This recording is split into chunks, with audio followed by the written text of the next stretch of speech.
Ndugu wahitimu, elimu na maarifa mlioyapata ni mtaji mkubwa wa maisha yenu. Serikali inawategemea kuwa vijana wabunifu, waadilifu na watumiaji mahiri wa teknolojia katika kuleta mabadiliko chanya katika jamii. Nimefurahishwa kuona taasisi ikiendelea kuhimiza ubunifu kupitia mashindano ya mawazo bunifu kwa wanafunzi. Hatua hii inawajengea vijana kujiamini, kufikiri kwa ubunifu na kuwa wazalishaji wa fursa badala ya kuwa watafuta ajira pekee. Katika dunia ya sasa, tumieni teknolojia, hususan akili bandia kwa maana ya AI na mitandao ya kijamii kubuni fursa za kiuchumi kwa kuongeza kipato. Vijana wa leo wanaita hii kama content creator, na wasihi muwe na content creator wenye tija, wanaozalisha maudhui yenye thamani yanayoongeza kipato kwa njia halali kwa kuzingatia maadili na kufuata sheria na taratibu za nchi yetu. Vijana ni ubunifu na ubunifu ni ujana. Nipo tayari kutoa zawadi, vyeti na kuwatunuku wahitimu wa Taasisi ya Uhasibu Tanzania kwa mwaka wa masomo 2024-2025. Niwatakie kila laheri, baraka na shamla za sikukuu za mwaka mpya 2026.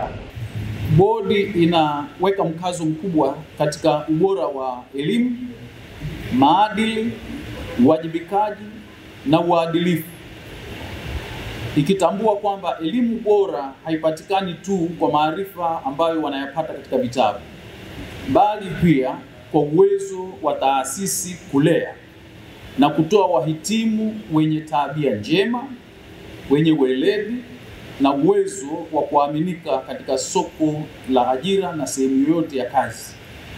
Mheshimiwa mgeni rasmi, mimi ninawaambia wahitimu kwamba ni wakati unapomaliza hivi, ni wakati wa kuanza kuweka degree zetu chini na GPA zetu chini na kuanza kutafuta namna nzuri ya kuconnect kwenye soko la ajira. Sina maana kuajiriwa tu, hata kujiajiri, lakini katika hali hiyo ya kuweza kuconnect vizuri bila kuwa na ego ambayo itakufanya usiweze kumudu hali ya soko ya ushindani. Aidha, bodi itaendelea kuhimiza na kuimarisha ushirikiano kati ya Taasisi ya Uhasibu Tanzania na sekta binafsi, taasisi za umma pamoja na wadau mbalimbali wa maendeleo. Ushirikiano huu ni muhimu katika kuhakikisha wahitimu wetu wanakuwa na ujuzi unaokubalika katika soko la ajira, sambamba na uwezo wao kujiajiri na hata kuajiri na kuchangia kikamilifu katika maendeleo yao binafsi na maendeleo ya taifa letu na uchumi wa dunia. Ndugu wahitimu, bodi ya ushauri ya wizara inategemea kuwa ninyi mtaonyesha dhahiri mlichokipata hapa na mtakuwa mabalozi wazuri wa TIA. Utendaji wenu, maadili yenu na uwajibikaji wenu popote mtakapokuwa, sambamba na matumizi yenye weledi ya kiteknolojia na mitandao ya kijamii, utabeba taswira ya taasisi yetu ya Uhasibu Tanzania katika jamii ya Tanzania na hata nje ya Tanzania, kwenye sehemu za kazi popote mtakapokuwa, na kwa muktadha huo mpana wa maendeleo yenu wenyewe na maendeleo ya taifa.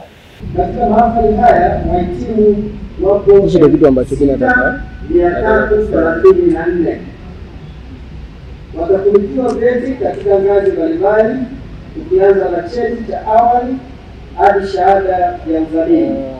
Kati ya hao wanawake wako 3589 sawa na asilimia 7, umetoa milioni 2, wanaume wako 2245 baada hapo nikafungiwa.